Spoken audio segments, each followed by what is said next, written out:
Serial तुमसे तुम तक में आने वाला है ऐसा धमाकेदार और रोंगटे खड़े कर देने वाला ट्विस्ट, जिसने दर्शकों की धड़कनें तेज कर दी हैं। कहानी अब उस मोड़ पर पहुंच चुकी है जहां अनु की जिंदगी, उसका प्यार और उसका अतीत तीनों आमने सामने टकराने वाले हैं। आने वाले एपिसोड्स में जो कुछ भी होने वाला है वो सिर्फ एक खुलासा नहीं, बल्कि आर्यवर्धन की जिंदगी से जुड़ा सबसे बड़ा राज है, जो अब धीरे धीरे परत दर परत सामने आने वाला है। कहानी की शुरुआत होती है उस पल से जब अनु को अपने मन में एक अजीब सी बेचैनी महसूस होती है। उसे बार बार ऐसा लगने लगता है जैसे कोई उसे उसके अतीत की तरफ खींच रहा हो। तभी उसे पता चलता है कि राजनंदिनी नाम की एक औरत से उसका और आर्यवर्धन का कोई गहरा रिश्ता है। यही सवाल अनु के दिल दिमाग में तूफान खड़ा कर देता है। आखिर राजनंदिनी कौन है और आर्यवर्धन की जिंदगी में उसका क्या महत्व है? सच जानने की इसी तड़प में अनु राजनंदिनी के आश्रम पहुंच जाती है। आश्रम का माहौल, वहां की खामोशी और दीवारों पर टंगी पुरानी तस्वीरें, सब कुछ अनु को बेचैन कर देता है। वहां मौजूद एक महिला जब अनु को राजनंदिनी की तस्वीर दिखाने ले जाती है, तभी तस्वीर देखते ही अनु पूरी तरह से शॉक्ड हो जाती है। उसके सामने कुछ ऐसे फ्लैशबैक आते हैं जिन्हें वो सहन नहीं कर पाती।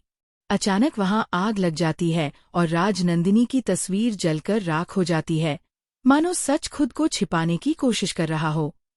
इसी बीच झेंडी आर्यवर्धन को खबर दे देता है कि अनु उसके अतीत तक पहुंच चुकी है। ये सुनते ही आर्यवर्धन के चेहरे का रंग उड़ जाता है। उसे डर सताने लगता है कि कहीं आज राजनंदिनी का सच अनु के सामने न आ जाए। लेकिन किस्मत एक बार फिर आर्यवर्धन का साथ देती है, क्योंकि सच जानने से पहले ही अनु बेहोश हो जाती है। आर्यवर्धन राहत की सांस लेता है, लेकिन ये राहत ज्यादा देर की नहीं है।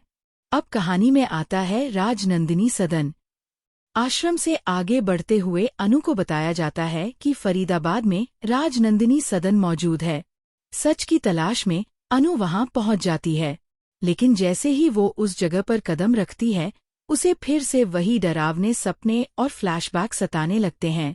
अष्टमी की रात को आने वाले बुरे सपने, चीखें, डर और दर्द, ये सब किसी और के नहीं बल्कि राजनंदिनी की अधूरी कहानी के टुकड़े हैं। यहीं पर सबसे बड़ा खुलासा होने वाला है। दरअसल राजनंदिनी और अनु एक ही आत्मा के दो रूप हैं। जी हाँ, अनु ही राजनंदिनी का पुनर्जन्म है। इसी वजह से अनु खुद को आर्यवर्धन से दूर चाहकर भी नहीं रख पाती।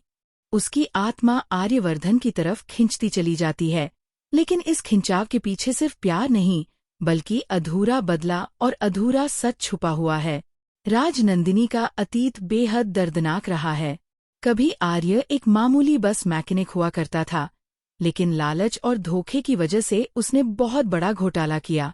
जब राजनंदिनी को सच्चाई का पता चलता है और वो आर्य को एक्सपोज करने की कोशिश करती है, तभी आर्य की वजह से उसकी जान चली जाती है। यही वो सच है जिसे राजनंदिनी अब अनु के जरिए उजागर करना चाहती है। राजनंदिनी की आत्मा अनु को चेतावनी देना चाहती है कि जिस आर्य को वो सच्चे दिल से चाहती है, वो असल में एक धोखेबाज है। लेकिन हर बार सच सामने आने से पहले कोई न कोई हादसा हो जाता है। यही वजह है कि अनु को बार बार बेहोशी, सपने और डर का सामना करना पड़ता है। अब कहानी में आता है सबसे हाई वोल्टेज मोमेंट, जब अनु राजनंदिनी सदन में बेहोश हो जाती है और तभी वहां पहुंचता है आर्यवर्धन। बिना कुछ सोचे समझे वो अनु को गोद में उठाता है और राजनंदिनी सदन से लेकर भाग जाता है, ताकि सच फिर से दफन हो जाए। आर्य जानता है कि अगर अनु को पूरी सच्चाई पता चल गई तो उसकी दुनिया उजड़ जाएगी। लेकिन अनु भी कमजोर नहीं है। उसने ठान लिया है कि वो इस सच की तह तक जाएगी, चाहे उसके रास्ते में कितने ही कांटे क्यों न आ जाएं। आर्यवर्धन भी जानता है कि अनु कितनी जिद्दी है और एक न एक दिन वो सब जानकर रहेगी, चाहे शादी से पहले या शादी के बाद। अब आने वाले ट्रैक में देखने को मिलेगा जबरदस्त ड्रामा, बड़े खुलासे और इमोशनल टकराव। सवाल यही है, क्या राजनंदिनी का सच आखिरकार अनु के सामने आएगा? क्या अनु आर्यवर्धन से दूर हो पाएगी? या फिर बदले की ये कहानी प्यार की कहानी बन जाएगी? इन सभी सवालों के जवाब आपको जल्द ही सीरियल तुमसे तुम तक के आने वाले एपिसोड्स में मिलने वाले हैं, जो आपको पूरी तरह से एंटरटेन और शॉक कर देंगे। आपको यह अपकमिंग ट्रैक कैसा लग रहा है? क्या आप चाहते हैं कि राज नंदिनी का